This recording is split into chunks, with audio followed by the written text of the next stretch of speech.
Hey everyone, wanted to give you an update on what was going on out here. Getting some of the floor done.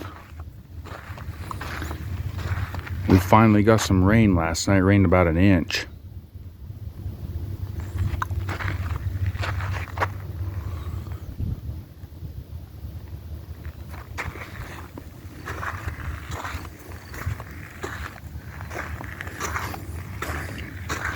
It's coming along. It's fighting this warped wood I got.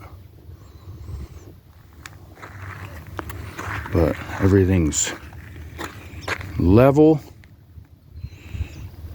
and just almost perfectly square.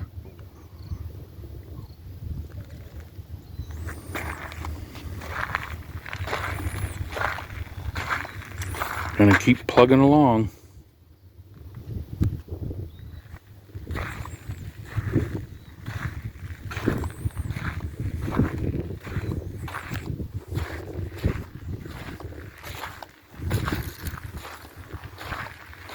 My crawl space hole.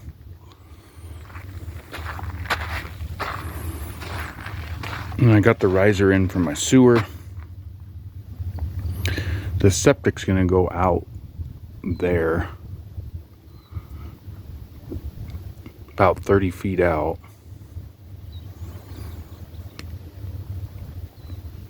And I have these thermostatically controlled crawl space vents.